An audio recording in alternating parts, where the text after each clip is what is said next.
विवाह विच्छेद की डिक्री प्रदान किए जाने के प्रयोजनार्थ हिंदू विवाह अधिनियम की धारा 13 की अपेक्षाएं यह है कि पक्ष याचिका फाइल किए जाने के समय 1 वर्ष या उससे अधिक समय से अलग अलग रह रहे हों।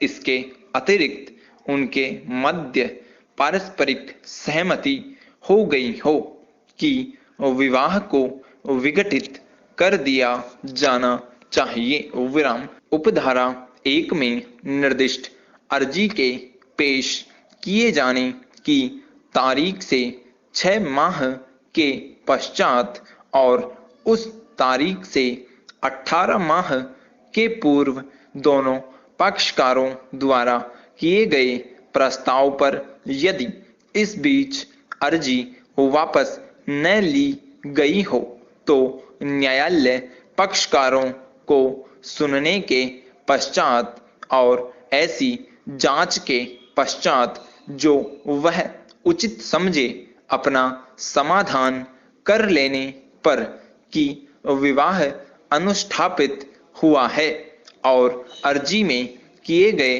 प्रकथन सही हैं, यह घोषणा करते हुए विवाह विच्छेद की डिक्री पारित करेगा कि विवाह डिक्री की तारीख से विघटित हो जाएगा। विराम।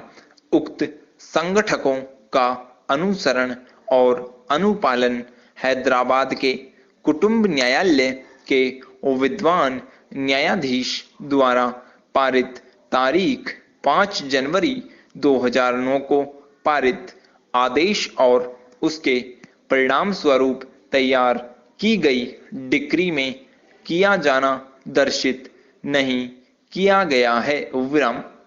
पारस्परिक सहमति द्वारा विवाह विच्छेद के लिए याचिका के प्रस्तुतिकरण से 6 माह की प्रतीक्षा अवधि आज्ञापक है और इसका अनदेखा नहीं किया जा सकता।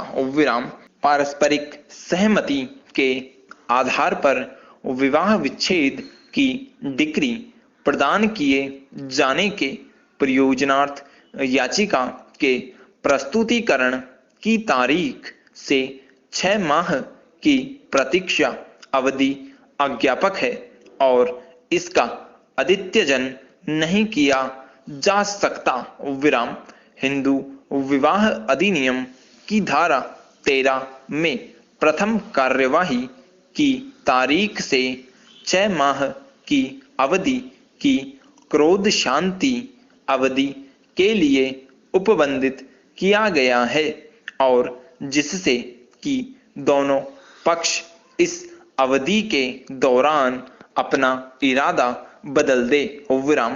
तदनुसार पारस्परिक सहमति के आधार पर याचिका के प्रस्तुतिकरण और आरंभिक कार्यवाही के दौरान पक्षों से अपेक्षा की जाती है कि वे द्वितीय कार्यवाही के पूर्व 6 माह की अवधि तक प्रतीक्षा करें और यदि उस अवधि के दौरान पक्ष अपना इरादा व्यक्त कर देते हैं कि वे एक साथ नहीं रह सकते तो न्यायालय समुचित जांच करने के पश्चात जैसी कि वह उचित समझे डिक्री की तारीख से विवाह को विघटित करते हुए विवाह विच्छेद की डिक्री प्रदान कर सकता है। विराम।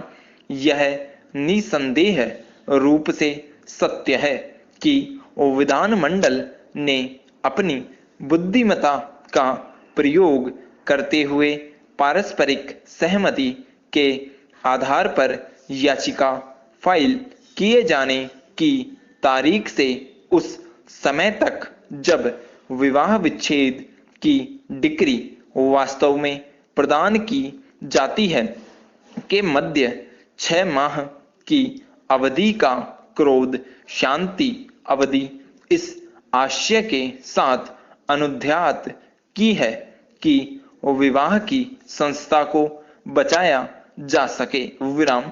इसलिए 6 माह की प्रतीक्षा अवधि आज्ञापक है विराम। फिर भी उच्चतम न्यायालय अपनी सर्वांगीण अधिकारिता का प्रयोग करते हुए इस अवधि को क्षमा कर सकता है विराम। तथापि हैदराबाद के कुटुंब न्यायालय के विद्वान न्यायाधीश को यह अधिकार प्राप्त नहीं था और वास्तव में वह याचिका फाइल किए जाने की तारीख से प्रथम कार्यवाही और द्वितीय कार्यवाही के मध्य 6 माह की प्रतीक्षा अवधि को क्षमा नहीं कर सकता था विराम। स्टॉप।